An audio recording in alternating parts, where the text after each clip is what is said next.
ಇಂಥ ಒಂದು ಚಳಿಯಲ್ಲಿ ಇವತ್ತು ನಾವು ಹತ್ತಿದ್ವಿ ನಮ್ಮ ಗಂಗಾವತಿಯ ಮಲೇಶ್ವರ ಬೆಟ್ಟ.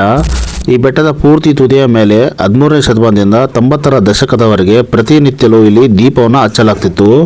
ಈ ದೀಪಸ್ತಂಭವನ್ನು ಮತ್ತು ಅಲ್ಲಿರುವಂತಹ ವಿಷ್ಣುವಿನ ವಿಗ್ರಹವನ್ನು ಇವತ್ತು ನಾವು ನೋಡಕ್ಕೆ ಹೊಂಟಿದ್ದೀವಿ.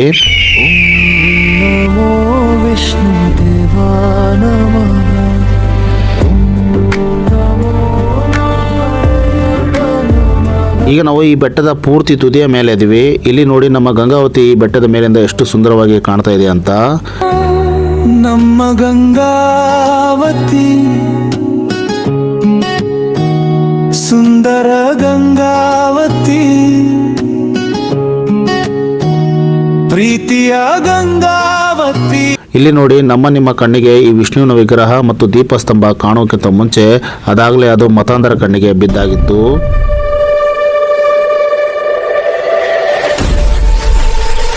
ಇಲ್ಲಿ ದೀಪಸ್ತಂಭ ಮತ್ತು ವಿಷ್ಣುವಿನ ವಿಗ್ರಹ ಇತ್ತು ಅನ್ನೋದಕ್ಕೆ ನಮಗೆ ಇತಿಹಾಸದ ಸಾಕ್ಷಿ ಇಲ್ಲಿ ಕಾಣ್ತಾ ಇದೆ ನೋಡಿ. ಇಲ್ಲಿ ಉಳಿಸುತ್ತಿಗೆಯಿಂದ ದೀಪಸ್ತಂಭ ಮತ್ತು ವಿಷ್ಣುವಿನ ವಿಗ್ರಹ ನಿಲ್ಲುವುದಕ್ಕೆ ಈ ರೀತಿ ಕೆತ್ತನೆ ಮಾಡಿದ್ದಾರೆ. ಯಾಕಂದ್ರೆ ಗಾಳಿಗೆ ಅಲುಗಾಡಬಾರದೆಂದು ಅದನ್ನು ಗ್ರಿಪ್ ಆಗಿ ನಿಲ್ಲುವುದಕ್ಕೆ ಈ ರೀತಿ ಕೆತ್ತನೆ ಮಾಡಿದ್ದಾರೆ. ಸ್ನೇಹಿತರೆ, ಅಲ್ಲಿ ದೀಪವನ್ನು ಹಚ್ಚೋದಕ್ಕೆ ಎಣ್ಣೆ ಬೇಕಲ್ವಾ, ಅದಕ್ಕೆ ವಿಜಯನಗರ ಸಾಮ್ರಾಜ್ಯದವರು ಇಲ್ಲಿ ಒಂದು ಎಣ್ಣೆಯ ಕೊಳನ ಮಾಡಿದ್ದಾರೆ ಚಿಕ್ಕದಾಗಿ. ನೀವು ನೋಡ್ತಾ ಇರ್ಬೋದು. ಇಲ್ಲೆಲ್ಲ ಈ ರೀತಿ ಕಲ್ಲುಗಳನ್ನೆಲ್ಲ ಜೋಡಿಸಿ ಇಲ್ಲಿ ಎಣ್ಣೆಯನ್ನು ಶೇಖರಣೆ ಮಾಡಿ ಇಡೋದಕ್ಕೆ ಈ ರೀತಿಯಾಗಿ ಅವ್ರು ಮಾಡ್ಕೊಂಡಿದ್ದಾರೆ. ಇಲ್ಲೆಲ್ಲ ಗಿಡಗಂಟೆಗಳು ಬೆಳೆದಿದ್ದಾವೆ. ನಾವು ನಿಮಗೆ ಸ್ವಲ್ಪ ಸ್ವಚ್ಛ ಮಾಡಿ ತೋರಿಸ್ತಾ ಇದ್ದೀವಿ ನೋಡಿ. ಈ ಕಲ್ಲುಗಳನ್ನು ನೋಡಿ, ಇಲ್ಲಿ ಕಲ್ಲುಗಳಿವೆ ನೋಡಿ. ಈ ರೀತಿ ಕಲ್ಲುಗಳನ್ನು ಜೋಡಿಸ್ಕೊಂಡು ಇದ್ರು. ಮತ್ತು ಪ್ರತಿನಿತ್ಯಲೂ ಅಲ್ಲಿ ಬಂದು ದೀಪ ಹಚ್ತಿದ್ರು. ಇಲ್ಲಿ ನಾಶವಾಗಿರುವ ದೀಪಸ್ತಂಭವನ್ನು ನಾವು ಈಗಲೂ ನೋಡಬಹುದು. ಅದೆಲ್ಲಂದ್ರೆ ಇಲ್ಲಿ ಕೆಳಗಡೆ ಇರುವಂತಹ ವಾಲ್ಮೀಕಿ ನಗರದ ನಿವಾಸಿಗಳು ಅಲ್ಲಿ ದೀಪದ ಗುಂಡ ಆಂಜನೇಯ ಸ್ವಾಮಿ ದೇವಾಲಯವನ್ನು ನಿರ್ಮಾಣ ಮಾಡಿದ್ದಾರೆ.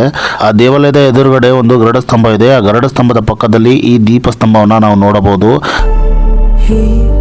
ಸ್ತಂಭ ಹೇಳುತ್ತಿದೆ ಒಂದು ಕಥೆ.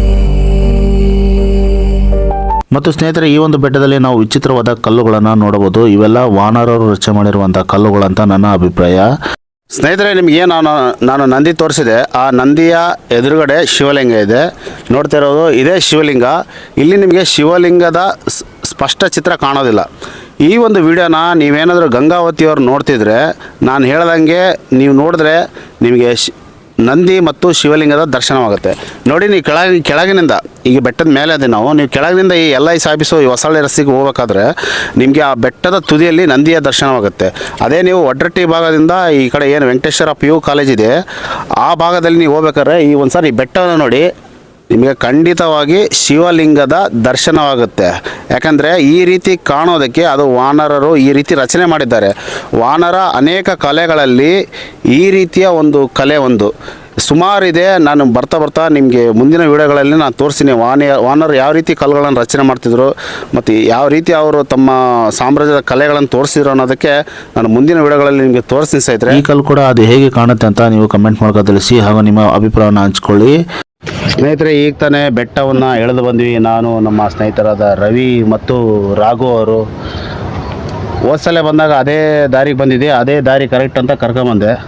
ಪಾಪ ಇವರಿಗೆ ಭಾಳಷ್ಟು ಮುಳ್ಳುಗಳನ್ನು ಗಿಡಗಳನ್ನು ನನ್ನ ಕಿವಿ ಅರ್ಧೋಗ್ಬಿಡುತ್ತೆ ಲಾಸ್ಟಿಗೆ. ಕಾಣುತ್ತಾ ಕಿವಿ?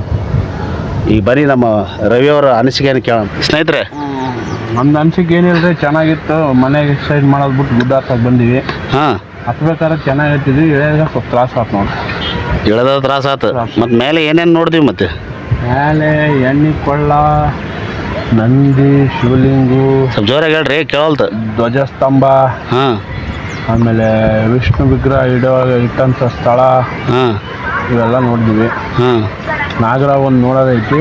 ಹಾಂ, ನೋಡ್ಬೇಕು ಹೋಗಿ. ನಾಗರ ಅತಿ ಶೀಘ್ರ. ಸ್ನೇಹಿತರೆ, ಇದಾಗಿತ್ತು ಇವತ್ತಿನ ವಿಡಿಯೋ. ಈ ವಿಡಿಯೋ ಇಷ್ಟ ಆದರೆ ನಿಮಗೆ ಲೈಕ್ ಮಾಡಿ, ಶೇರ್ ಮಾಡಿ, ಹಾಗೆ ನಿಮ್ಮ ಅನಿಸಿಕೆಯನ್ನು ಕಮೆಂಟ್ ಮಾಡೋಕ್ಕೆ ತಿಳಿಸಿ ಅಂತ ಹೇಳ್ತಾ ಈ ಒಂದು ವಿಡಿಯೋನ ಇಲ್ಲಿಗೆ ಮುಗಿಸ್ತಾ ಇದ್ದೀನಿ. ನಮಸ್ಕಾರ.